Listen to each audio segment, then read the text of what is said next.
అందరికీ నమస్కారం అండి.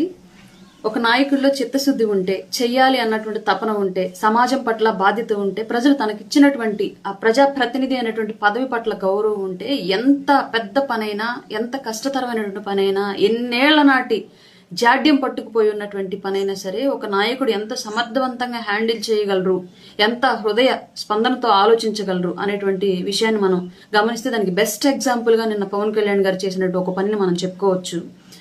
నదిని దేవతగా పూజించి పుణ్యస్నానాలు చేస్తున్నటువంటి భారతదేశంలో ఇవాళ ఎన్నో నదులు మురికి కోపాలుగా మారిపోయిన విషయం మనందరికీ తెలుసు. ప్రజల్లో ఏర్పడ్డటువంటి నిర్లక్ష్యం, పారిశుద్ధ్యంలో ఏర్పడ్డటువంటి లోపం, పెరిగినటువంటి పారిశ్రామికీకరణకి ఇచ్చేటువంటి అనుమతుల్లో పెరిగినటువంటి అవినీతి, రాజకీయ జోక్యాలు, ప్రజల ప్రాణాల పట్ల రాజకీయ నాయకులకు కానివ్వండి, పారిశ్రామికవేత్తలకు కానివ్వండి, వ్యవస్థలకు కానివ్వండి ఎలాంటి గౌరవం లేకపోవడం, ఈ రోగాల మీద డిపెండ్ అయ్యి ఎంతో మెడికల్ వ్యవస్థ విస్తరించడం, వేలాది మంది ప్రాణాలు క్యాన్సర్ తోటి, లివర్ సిరోసిస్ తోటి, ఇంకా ఎన్నో కలుషితమైనటువంటి వాటర్ తాగడం వల్ల ఎన్నో విధాలుగా ప్రాణాలు పోతున్నటువంటి విషయం మనకి ఇప్పటి వరకు తెలుసు, చూసాం కూడా. ఎన్నో రకాలుగా కాలుష్యం ఏ విధంగా కోరలు చాచి విస్తరిస్తూ ఉందో ఆంధ్రప్రదేశ్లో కానివ్వండి, భారతదేశంలో కానివ్వండి, నదుల ద్వారా మనకు తెలుసు, నీటి ద్వారా మనకు తెలుసు. అట్లాంటి పరిస్థితిని చాలా సమర్థవంతంగా ఆలోచించి అప్పటికప్పుడు గోదావరి పుష్కరాలు వస్తున్నాయంటే జనాలు ఎలా ఉన్నా సరే, నమ్మకం అనేది ఎలా ఉన్నా సరే ఆమోదించేలాగా చేసిద్ది. కాబట్టి ఆ మురికి నీళ్ళని ఎత్తించల్లుకొని ఆ మురికి నీళ్ళలోని పుణ్యం వెతుక్కుని వచ్చేటువంటి వాళ్ళం 100% ఎవరైనా సరే జనరల్ గా నమ్మితే ఇంకా నమ్మకం ఆ స్థాయిలో ఉండిద్ది కాబట్టి మనిషికి. అట్లా కాకుండా పుణ్యం రావడం అట్లా పెట్టి ఈ నీటిలో మునిగితేనో ఈ నీరుని తాగితేనో రోగాలు వస్తాయి కదా అని చెప్పేసి ఆలోచించి పుష్కర ఘాట్లన్నింటినీ కూడా పరిశీలించి కళ్ళ ముందు కనిపిస్తున్నటువంటి మురికి కోపాల్లో ఉన్నటువంటి గోదావరి నదీ పాయలను చూసి పవన్ కళ్యాణ్ గారు ఒక నాయకుడు ఎంత సమర్థవంతంగా ప్రజల కోసం ఆలోచించగలడో చూపించినట్టు వ్యక్తి పవన్ కళ్యాణ్ గారు.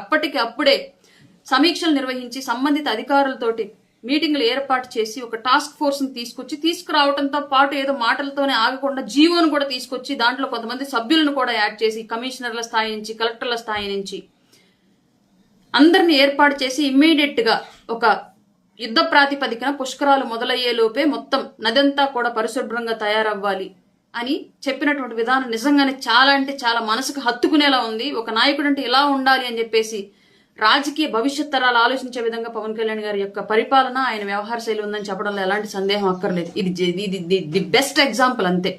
అలాగే నా విన్నపం ఇంకోటి, స్థానికంగా ఉన్నటువంటి ప్రజలు కూడా పవన్ కళ్యాణ్ గారు తీసుకున్నటువంటి ఈ నిర్ణయానికి సహకరిస్తూ, ఎవరైతే ఆ టాస్క్ ఫోర్స్ ద్వారా నియమింపబడిన సిబ్బంది ఎవరైతే ఉన్నారో వారికి సహకరిస్తూ స్థానికంగా మీ ప్రాంతాల్లో ఉన్నటువంటి నదులను క్లియర్ చేసే దాంట్లో మీరు కూడా పాల్గొని యుద్ధ ప్రాతిపదికన ఈ విషయాన్ని ముందుకు తీసుకెళ్తూ, మరి గతంలో మనం ఎప్పుడో చూసినటువంటి, మేము చూసామో లేదో తెలియదు, మాకు ఊహ తెలిసేటప్పటికి నదులు కలుషితం అయిపోయినాయి. ఎప్పుడో మా అమ్మమ్మల తరాలు చూసుండొచ్చాం బహుశా శుద్ధమైనటువంటి నదీ జలాలను.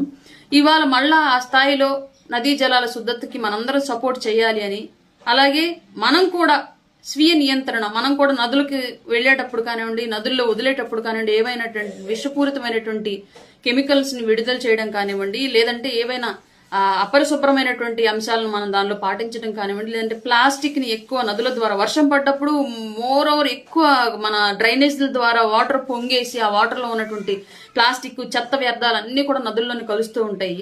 వీటన్నింటినీ కూడా మన ఇంటి వరకు మనం కట్టడి చేయగలగాలి, మన వీధి వరకు మనం కట్టడి చేయగలగాలి, మన గ్రామం వరకు మనం కట్టడి చేయగలగాలని యువత ముందుకొచ్చి, మహిళలు ముందుకొచ్చి పెద్ద ఎత్తున ఈ పరిశుభ్రత కార్యక్రమంలో నదులను క్లియర్ చేసేటువంటి, నదులను పారిశుధ్యం చేసినటువంటి ఈ కార్యక్రమంలో పవన్ కళ్యాణ్ గారికి, ప్రభుత్వానికి, సంబంధిత సిబ్బందికి సహకరించి రాబోయే రోజుల్లో శుద్ధమైనటువంటి నదీ జలాలను ఆంధ్రప్రదేశ్లో చూడాలని చెప్పేసి మనస్ఫూర్తిగా నేను కోరుకుంటున్నాను. ఏవైతే నదులంటే పుణ్యస్నానానికి పెట్టిన పేరు అని చెప్పేసి భావిస్తూ ఉంటామో, నదుల్లో మునిగితే మనకున్నటువంటి పాపాలు పోతాయని చెప్పేసి మనం భావిస్తామో, నదుల్లో మునిగితే మనకేదో మంచి జరుగుతుందని చెప్పేసి మనందరం నమ్ముతామో, అలాంటి నమ్మకాన్ని నిజంగానే ఆ శుద్ధ జలాల ద్వారా ప్రజల్లో ఇంకా పెంపొందించాలని, భవిష్యత్ తరాలకు అందించాలని మనస్ఫూర్తిగా కోరుకుంటున్నాను నేను. అలాగే ఇంకోటి కూడా, ఇది సంబంధిత అధికారులకి అలాగే యంత్రాంగానికి ఒక రిక్వెస్ట్. ఒక పుస్తకాల్లో కానివ్వండి, లేదంటే గూగుల్లో కానివ్వండి, ఎక్కడో చోట పుణ్యక్షేత్రాల గురించి గొప్పగా చదువుతాము. ఆ పుణ్యక్షేత్రం దర్శనకి వెళ్తే అక్కడ కోనేరు గురించి మేము చదివినటువంటి చరిత్రలో మాత్రం గొప్పగా ఉంటది. ఆ గుడిలోకి వెళ్ళి ఆ కోనేరుని చూస్తే మురికి నీటితో నిండిపోయి ఉంటుంది. దాదాపుగా దగ్గరకు వెళ్లి కనీసం కాళ్లు ముంచడానికి కూడా లేనటువంటి దౌర్భాగ్య స్థితిలో ఈ రోజు చాలా దేవాలయాల్లో, పేరు మోసినటువంటి దేవాలయాల్లో వందల వేల ఏళ్ల నాటి చరిత్ర మూటగట్టుకున్నటువంటి దేవాలయాల్లో, కాలగర్భంలో కలిసిపోయినటువంటి చరిత్రను అంతటినీ తమ గోడల మీద మోస్తున్నటువంటి దేవాలయాల్లో ఈరోజు కోనేరులు చాలా దయనీయ స్థితిలో, దరిద్రమైన స్థితిలో ఉన్నాయి. కాబట్టి ఆ కోనేరులను శుభ్రపరిచేటువంటి చర్యను కూడా గౌరవ ప్రభుత్వ అధికారులు చేపట్టి ఆ కోనేరులను కూడా శుభ్రం చేయాలని చెప్పేసి మనస్ఫూర్తిగా రిక్వెస్ట్ చేస్తూ ఉన్నాము.